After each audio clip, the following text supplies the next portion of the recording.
Cricket खेलने नजर आए, आपको नहीं मालूम जौनपुर में क्रिकेट खेल रहे थे? आनी पड़ी और पता ही चलता है कि अमित शाह नहीं आएंगे। जनता को सीधे सीधे गुमराह किया जा रहा है। योगी जी का ये अंगना है क्या? योगी जी यहाँ के निवासी है क्या? वो तो खुद उत्तराखंड से क्या? इस वक्त समाजवादी किसको देख रहे हैं? समाजवादी पार्टी में जल्दी से किसको देख रहे हैं? देश समाजवादी। एक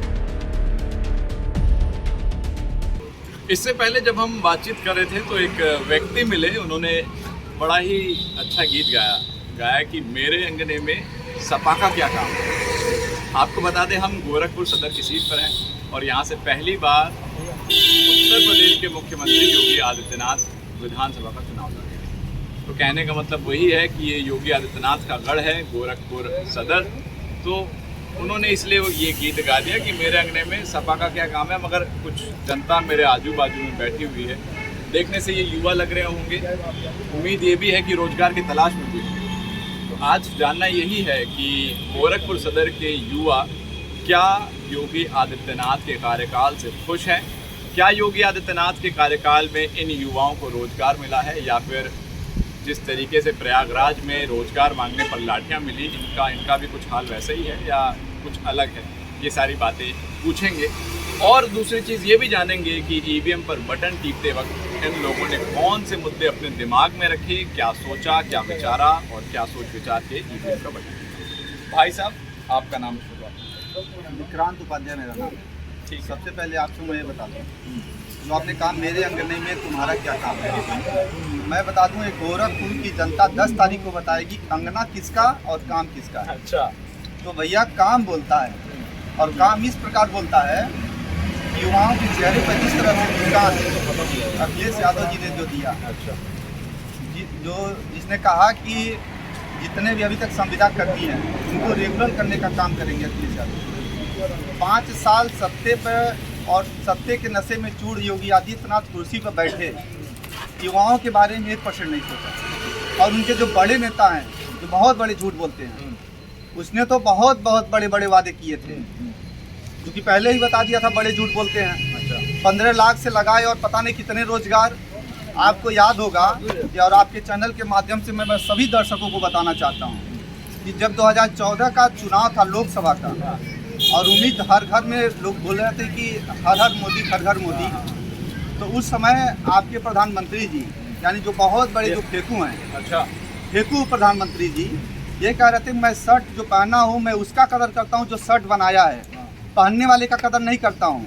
लेकिन जैसे ही प्रधानमंत्री के कुर्सी बैठते हैं भूल जाते हैं मैंने क्या कहा, और आप जैसे मीडिया वाले लोग उनको याद दिलाने का काम नहीं करते हैं, बस यही कहते हैं मेरे अंगने में तुम्हारा क्या काम है। ये वैसे वाक्य मैंने नहीं कहा था, ये एक व्यक्ति मिले थे, उन्होंने कहा था। अच्छा, मैं आपकी एक बात को मैं बोलना चाहूँगा, ये सर पर दौड़ती गाड़ियाँ, इतनी चिकनी चपाट सड़कें हैं, बताइए गोरखपुर में कहीं भी या तो स्वच्छता तो मुझे दिखाई नहीं, तो गोरखपुर को तो देख के लगा कि योगी आदित्यनाथ ने वाकई गोरखपुर में देख करके आपको यही लगा होगा कि जो नापाक लोग हैं केवल वही जय श्री राम का नारा लगाते हैं। मेरा कहना है कि मैं भी ब्राह्मण हूँ, सुबह घर से निकलो नहा धो के चंदन टीका लगा करके मंदिर में पूजा करके, जितना राम का नाम लेना है ले लो, लेकिन नापाक होकर के राम का नाम क्यों ले रहे हो? हत्या करके राम का नाम क्यों ले रहे हो? मैं यहाँ जय अखिलेश कहूँगा, काम बोलता है कहूँगा, आप कहेंगे जय श्री राम। अच्छा, तो मैं यहाँ पर क्या समझूँ कि जो उत्तर प्रदेश में हमेशा से देखा गया है कि जातिगत समीकरण पर कहीं ना कहीं जनता वोटिंग करती है, ब्राह्मण बीजेपी के साथ जाता है, यादव बहुल और मुसलमान बहुल जो अधिकतर सपा पर जाते हैं। आप एक ब्राह्मण हो के आप समाजवादी पार्टी का सपोर्ट करें? देखिए, माननीय अखिलेश यादव जी ने कहा कि 85 हमारा है, 15 बंटवारा है, लेकिन ब्राह्मण भी हमारा है। और 2012 से लगाए या उसके पहले भी ब्राह्मण ने जिसको जिसको नवाजा है, ब्राह्मण ने जिसको जिसको माना है, उसको सीएम बनाया है, उसकी सरकार बनाया है। और जो ब्राह्मणों को ठुकराया है, ब्राह्मण ने उन्हें हमेशा के लिए ठुकरा दिया है। आज फिर से ब्राह्मण समाजवादी पार्टी को पूर्ण बहुमत की सरकार में लाने जा रही है पूरे उत्तर प्रदेश। ठीक है, आपसे जानेंगे भाई साहब, ईवीएम पर आप बटन दबाया है, क्या सोचा? देखिए, नौजवानों को क्या चाहिए? नौजवानों को चाहिए रोज़गार, जो कि इन 5 सालों में नहीं मिला। केंद्र सरकार भी रोज़गार के नाम पे फेल, बड़े बड़े सपने दिखाए इन्होंने, और कहीं ना कहीं मैं कह सकता हूँ कि जो बुलडोजर चला वो नौजवानों के अरमानों पे चला गया। बुलेट ट्रेन इनकी किसानों के सपनों पे चलने युवाओं का के काम तो किया। अरमानों पे लाठियां चली हैं। नहीं, वही तो कह रहा हूँ, अरमानों पे बुलडोजर चला दिया। यानी नौकरी का अरमान था, हाँ। खुशहाली का अरमान था, घर में परिवार में खुशहाली आएगी, नौकरी मिलेगी, चूल्हा जलेगा, इसका अरमान था। तो इन्होंने सारे अरमानों को कुचल डाला।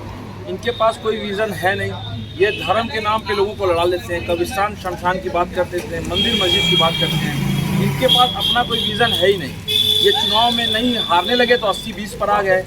पर बताएं, आप यहाँ घूम रहे होंगे, देख रहे होंगे, यहाँ 9 विधानसभाओं की 9 सीटों के 9 प्रत्याशी हैं। बताएं योगी जी वो 80 में आते हैं या 20 में आते हैं वो प्रत्याशी? क्योंकि मुद्दे तो इनके पास चुनाव के कुछ है नहीं। अखिलेश यादव जी ने कहा था 300 यूनिट बिजली दे देंगे। गरीबों में एक आस है कि कम से कम समाजवादी पार्टी की सरकार बन जाएगी तो 300 यूनिट बिजली यानी 2 से 2.5 हज़ार की बिजली फ्री मिलेगी सीधे तौर पे। इनके शौचालय जो बने थे उसमें बड़े पैमाने पर बंदरबाट हुई थी। लेखपाल से लेके अधिकारियों ने उस पर खाया था पैसा। लेकिन अखिलेश यादव जी ने कहा बिजली फ्री देंगे तो बिल फ्री हो जाएगी, जीरो। इसमें आपको किसी के चक्कर नहीं काटना पड़ेगा। ठीक है। अच्छा, एक चीज़ मुझे ये बताइए, प्रत्याशी की बात करें इस सीट से, शुभावती शुक्ला, कितना पैठ है, कितना दम है? देखिए, पहले तो आपने जो बात शुरू की थी कि हमारे अंगने में तुम्हारा क्या काम है, तो पहले तो आप ये बताइए योगी जी का ये अंगना है क्या? योगी जी यहाँ के निवासी है क्या? वो तो खुद उत्तराखंड से है। क्या नाम है उनका वैसे उत्तराखंड वाला, आपको पता है? क्या पूरा नाम बताइए। अजय कुमार बिष्ट, अजय सिंह बिष्ट। अजय कुमार बिष्ट शायद लोग बताते हैं। तो अब जिसका खुद का अगने का पता नहीं है, आप पूछ रहे हैं कि यहाँ पे नहीं, अभी फिलहाल वो यहाँ से चुनाव लड़े तो इसलिए एक तरीके से हर कोई कह रहा है कि लड़ने के लिए तो यहाँ से चंद्रशेखर रावल भी लड़ रहे हैं। बिल्कुल। समाजवादी पार्टी तो हमेशा से लड़ती आई हुई। शुभावती शुक्ला जो कि भारतीय जनता पार्टी से, उनके हस्बैंड कई बार चुनाव लड़े। वो असली अंगने के आदमी तो वो है ना, शुभावती शुक्ला। उनके हस्बैंड यहाँ से लोकसभा चुनाव भले हार गए भारतीय जनता पार्टी से ही, लेकिन अंगने का आदमी और अंगने की महिला तो वही है। लेकिन बाहरी लोगों को अपना गढ़ बताने वाले, अब उस पर वो आप जैसे मीडिया के लोगों अच्छा को नहीं, ठीक है, मेरे पे मत मैं तो बिल्कुल सबकी बातें सुन रहा हूँ। मैं एक चीज़ ये बता रहा हूँ कि मुख्यमंत्री, माफ़ कीजिएगा, प्रधानमंत्री कहते हैं स्टेज पर से कि लाल टोपी वाले और साइकिल वाले, ये लाल गमछा डालने वाले वो आतंकवादी होते हैं। आपने भी सुना, क्या ऐसा है क्या? देखिए, प्रधानमंत्री तो बहुत सी चीज़ें कह देते हैं कि कार के आगे अगर कोई कुत्ते का बच्चा आ जाए, जिसको पिल्ला उन्होंने कहा था, तो दुख होता है। तो चुनाव में वैसे 15 लाख की बातों को भी अमित शाह ने खंडन किया कि ये जुमला है। तो कल को जब ये बात पूछी जाएगी तो फिर अमित शाह कह देंगे जुमला है, योगी आदित्यनाथ भी हो सकता है कह दे जुमला है, प्रधानमंत्री खुद ही कह देंगे जुमला है। ठीक है। अभी गोरखपुर में क्या हुआ था, एक चीज़ और जान लीजिए। जल्दी से जल्दी। गोरखपुर में कुछ दिन पहले पिछले 28 तारीख को एक रैली, प्रचार प्रसार करवाया जाता है भारतीय जनता पार्टी के लोगों से। अमित शाह जी की रैली है। क्या कैसी कमी रह गई उत्तर प्रदेश में या गोरखपुर में, और कितना विकास योगी आदित्यनाथ जी ने कर लिया कि अमित शाह की रैली मंगानी पड़ी, अमित शाह के नाम पर भीड़ मंगानी पड़ी, और पता ही चलता है कि अमित शाह नहीं आएंगे। जनता को सीधे सीधे गुमराह किया जा रहा है। ठीक है, एक चीज़ मगर मैं एक आप लोग को बताना चाहता हूँ कि देखिए, योगी आदित्यनाथ के कार्यकाल में अपराधियों का कहीं ना कहीं पतन नहीं। अरे अपराधी क्रिकेट खेलने नजर आए। आपको नहीं मालूम, जौनपुर में क्रिकेट खेल रहे थे, एक सूची आई थी, एक समाज के तमाम लोगों का नाम था, तमाम मुकदमे थे, वो लोग बाहर घूम रहे हैं। नहीं, वो तो है, मगर अमित शाह भी तो कह रहे हैं कि आज रात नहीं, आपने बताया कि आप नोएडा से आए हुए हैं। आपने वो खबर चलाई थी जो गुप्ता कानपुर से आया था और होटल में हत्या कर दी गई। तो वो कौन अपराधी था? तो क्या बड़ा अपराधी था? नहीं, गुप्ता क्या अपराधी था? देखिए, पहले अगर अपराधी हजारों की संख्या में होंगे तो अब इनके सरकार में लाखों की संख्या में है और वर्दी पहनते हैं। तो समाजवादी पार्टी की सरकार आएगी तो अपराध पे अंकुश लगने का काम करेगा। और 100 नंबर की गाड़ी, मगर कहते हैं कि अब समाजवादी पार्टी में अपराध का वर्चस्व बढ़ 100 नंबर की गाड़ी माननीय श्री अखिलेश यादव जी ने 100 नंबर की गाड़ी इसीलिए बनाई थी कि ताकि जहाँ घटना हो तुरंत उसकी सूचना पुलिस तक पहुंच जाए। बदल गया, 112 हो तो ये बदलने वाले नाम, ये नाम बदल देते हैं। भुखमरी का नाम बदल के खुशहाली रखने वाले लोग हैं। लेकिन खुशहाली तभी आएगी जब रोजगार होगा, नौकरी होगी। ठीक है, एक बार जल्दी से जान लेते हैं भाई साहब, किसके परिवर्तन किसमें देखते हैं?